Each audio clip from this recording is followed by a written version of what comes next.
এক রহস্যের নাম পুরুষ ইলিশ, যাকে দেখা যায় না, যাকে ধরা যায় না। আমরা যখন বাজার থেকে মাছ কিনি প্রায় সবই তো দেখা যায় নারী। তাহলে পুরুষ ইলিশ কি জালে ধরা পড়ে না?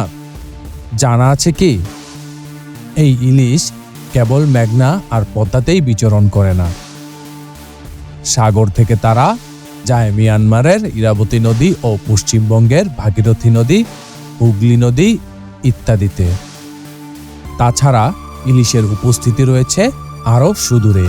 পূর্বের মেকং বদ্বীপ থেকে শুরু করে পশ্চিমের পারস্য উপসাগরেও দেখা মেলে এই ইলিশের। আপনি যখন নিজ শহরের স্থানীয় বাজার থেকে একটি ইলিশ কিনবেন তখন সম্ভাবনা অত্যন্ত প্রবল যে সেই মাছটি হবে নারী ইলিশ, যার পেট ভর্তি থাকবে ডিম। ইলিশের মৌসুমেই আক্ষরিক অর্থেই দেশের কোণে কোণে প্রতিটি বাজারে উপচে পড়ে নারী ইলিশে। অথচ পুরুষ ইলিশ যেন আমাবস্যার চাঁদের মতোই দুর্লভ। বিশেষজ্ঞরা বলছেন অক্টোবর মাসে যখন ইলিশের প্রধান প্রজনন মৌসুম চলে তখন প্রায় সমপরিমাণ নারী ও পুরুষ ইলিশই নদীর উজানে পেরিয়ে আসে মিঠা পানিতে। তাহলে এই পুরুষ ইলিশরা আসলে যায় কোথায়? কিভাবে তারা লোকচক্ষুর অন্তরালে স্রেফ উধাও হয়ে যায়? সেপ্টেম্বর মাসে বড় বড় বাজারে গিয়ে দেখা গেল সকল ইলিশই নারী ইলিশ। তখন মাথায় প্রশ্ন এসেছিল পুরুষ ইলিশগুলো গিয়েছে কোথায়? কিন্তু বড় বড় বাজারের একটি লোকও এই রহস্যের মীমাংসা সম্ভব কোনো উত্তর দিতে পারেনি। আমরা পুরুষ ইলিশ নিয়ে মাথা ঘামাই না। আমরা এতেই খুশি যে সবগুলো মাছই নারী ইলিশ আর তাদের পেট ভর্তি থাকবে ডিম। এমন মাছ পেলে ক্রেতারা এমনিতেই খুশি, তাই এখনো বিক্রি হয় এই নারী ইলিশ।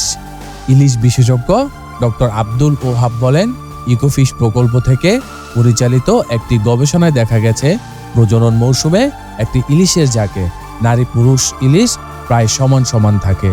তাহলে আমরা চারদিকে কেবল নারী ইলিশই কেন দেখি? কয়েক বছর আগে একই প্রশ্ন তারা করেছিল আব্দুল কাইয়ুম নামের এক সাংবাদিক ও পপুলার সায়েন্সের এক লেখককেও। তিনি চেষ্টা করেন রহস্য ভেদের। কাইয়ুম বলেন, বেশ কয়েকজন জেলে ও বিশেষজ্ঞের সঙ্গে কথা বলে তিনি জানতে পারেন পুরুষ ইলিশকে আসলে আমরা যতটা বিরল ভাবি আসলে সেই পুরুষ ইলিশ এতটা বিরল নয়। জেলেরা তাদের জালে পুরুষ মাছও ধরে, কিন্তু কোনটি পুরুষ মাছ আর কোনটি নারী মাছ তারা সেটি আলাদা করতে পারে না, কেননা পুরুষ ইলিশের কোনো জননাঙ্গ নেই। ডক্টর ওহাব বলেন, নারী ইলিশরা যেভাবে পানিতে তাদের ডিম ছাড়ে পুরুষ ইলিশরাও তাদের বীর্য সেভাবেই ছাড়ে। আর এই দুটি জিনিস প্রায় একই রকম দেখতে, শুধু এতটুকুই ব্যতিক্রম যে পুরুষ ইলিশের ভেতরে ডিম থাকে না, কিন্তু সে কথা ডিম ছাড়া নারী ইলিশের বেলায়ও প্রযোজ্য। তাই কেবল একজন বিশেষজ্ঞের চোখই বলতে পারে কোনটি পুরুষ ইলিশ আর কোনটি নারী ইলিশ। ঠিক এমনই একজন বিশেষজ্ঞ হলেন ইকোফিশের চাঁদপুর ভিত্তিক গবেষণা সহযোগী কিঙ্কর সাহা।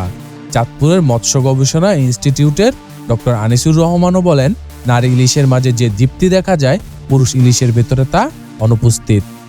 তারা দেখতে কদাকার না হলেও কিছুটা কম আকর্ষণীয়। গতানুগতিক মাছের বাজারে তাই এসব পুরুষ ইলিশের ঠাঁই হয় না।